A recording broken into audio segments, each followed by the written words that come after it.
નમસ્કાર મિત્રો, ફરી એકવાર આપ સર્વે મિત્રોનું અમારી જીપીએસસીના પ્લેટફોર્મ પર હાર્દિક સ્વાગત કરીએ છીએ। મિત્રો, આજે છે 10 જાન્યુઆરી 2025। તો 2025ના રોજ આપણે જે છે આપણા જે કંઈ ઉમેદવારો છે એ ઉમેદવારોએ આપણને કેન્ડિડેટે મોકલેલા પ્રતિભાવને આધારે તમને આજનું જે છે એ ટોટલ ગ્રાઉન્ડનું છે એ કેટલા લોકો પાસ થયા છે, કેટલા વાગે દોડ ચાલુ થઈ તેની માહિતી આપી રહ્યા છે। સૌપ્રથમ વાત કરીએ મિત્રો કે કૃષ્ણનગર અમદાવાદની, તો ગ્રાઉન્ડ જે છે ખૂબ સરસ છે મિત્રો। પાણી અને જે છે એ અન્ય વ્યવસ્થાઓ ખૂબ સારી જોવા મળે છે। બીજી વાત કરીએ મિત્રો કે ત્યાં આગળ 200માંથી કુલ 150 ઉમેદવાર જે છે એ પાસ થયા હતા, બરાબર છે। અને ઊંચાઈ અને છાતી માપવાની જે છે એ નોર્મલ રીતે થાય છે અને દોડ દરમિયાન જે ધૂળની તકલીફ નથી, બરાબર છે। બીજી વાત કરું મિત્રો ખેડાની સ્થિતિ, તો ખેડા જે ગ્રાઉન્ડ છે એ ખેડા ગ્રાઉન્ડનું જે ગ્રાઉન્ડ છે એ સારું છે અને સ્ટાફ પણ ખૂબ સહાયક છે।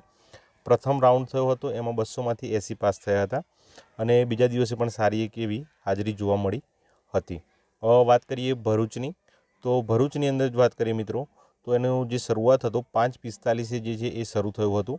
પહેલાં 200માંથી 86 ઉમેદવાર પાસ થયા હતા। કુલ વાત કરું મિત્રો 1600માંથી 700 જેટલા ઉમેદવાર હાજર રહ્યા હતા। અહીંયા આગળ જેટલી માહિતી આપણને મળી છે એ તમને માહિતી આપવામાં આવે છે। ઊંચાઈ માપવામાં ખૂબ જ કાળજી રાખવામાં આવે છે ભરૂચની અંદર।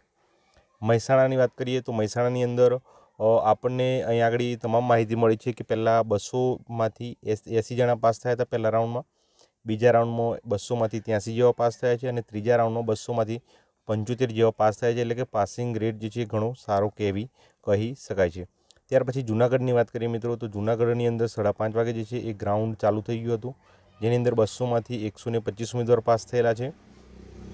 નડિયાદની અંદર વાત કરીએ મિત્રો તો પ્રથમ રાઉન્ડ છે એમાંથી 200માંથી 43 પાસ થયા છે અને બીજા રાઉન્ડમાંથી 200માંથી 92 પાસ થયા છે। મિત્રો, નડિયાદનું ગ્રાઉન્ડ ખરેખર એકદમ વ્યવસ્થિત ગ્રાઉન્ડ છે, પણ ખબર નહીં કેમ અહીં આગળ જે પાસ થનારની સંખ્યા થોડીક ઓછી જોવા મને લાગી રહી છે, બરાબર છે। ત્યાર પછી વાત કરીએ મિત્રો ગોંડલ ગ્રાઉન્ડની અંદર, તો ગોંડલ ગ્રાઉન્ડની અંદર મિત્રો જે પ્રથમ રાઉન્ડ છે એ દોડની શરૂઆત 5:52 ચાલુ થઈ ગઈ હતી મિત્રો। પ્રથમ રાઉન્ડની અંદર 200માંથી 106 પાસ થયા હતા અને બીજા રાઉન્ડની અંદર મિત્રો 200માંથી 110 પાસ થયા હતા। હિંમતનગરની વાત કરી દઉં તો હિંમતનગરની અંદર મિત્રો અહીંયા આપણને માહિતી મુજબ 200માંથી 98 પાસ થયા હતા।